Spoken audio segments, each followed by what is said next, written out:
In previous videos that you've seen, I've done, and then mostly on marine fossils that I found locally around me in California. And but I do have more than that, both that I've collected and bought from dinosaurs and that general time period. Every year I go out to Wyoming and do a dig, and here are some of the fossils that I found. Not all of these are dinosaur. For example, Dinosaur, a crocodile.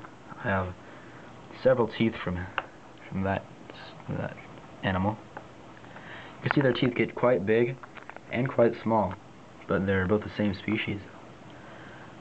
Compsognathus, very small vertebra.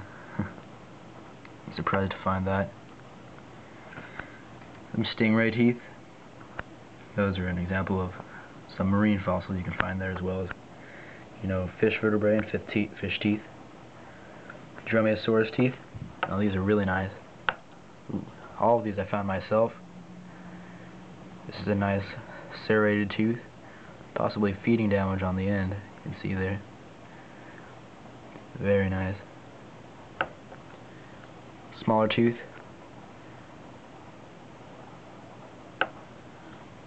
Something that's really rare that I have is a Nanotyrannus tooth.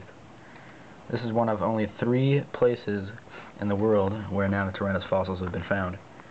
It is very controversial whether either it being just a juvenile T-Rex or its own species. I personally think it's its own species because their teeth are very different. Not only that, there are also many differences in its anatomy with its skull, but with the tooth that I have, you can see it's much more thin than a Tyrannosaurus rex tooth.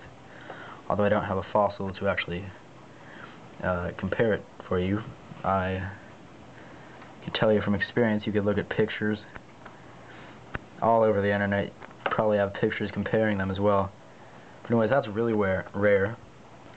And Southwestern Adventist University that I'm doing the dig with actually has a mandible and a maxillary of it and other bones that you can see online. I could probably post a link to their website if you like down below.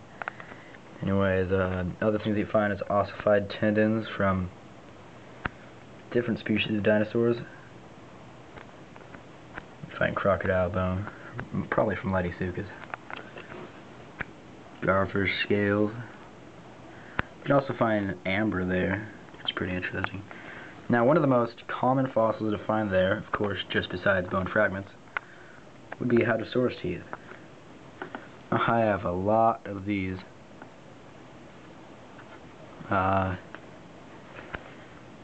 Yeah, these teeth would go in a battery, not a literal battery, but this is a piece of Hadrosaurus jaw. They would go in between these slits. You can see there's some remnants of teeth right here.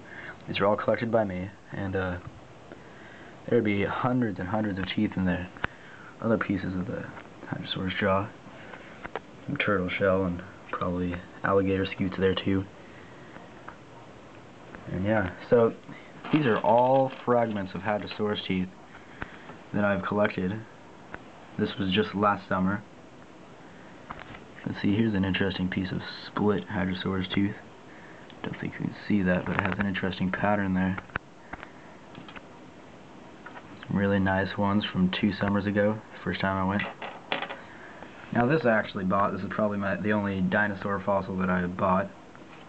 This is probably a hadrosaur vertebra from my experience, my limited dinosaur experience. And yeah, that's pretty nice. And anyways, I just wanted to show you some of the dinosaur fossils and other fossils from this time that I found. And yeah, they're pretty nice. Nanotyrannus. I encourage you to go to my Picasso web albums. There's a link on my page, and you can see all sorts of pictures from the time that I collected these, and also all the other fossils that I show on here, plus a whole lot more. I do not put nearly all my fossils on YouTube. So check it out. Hope you like the video.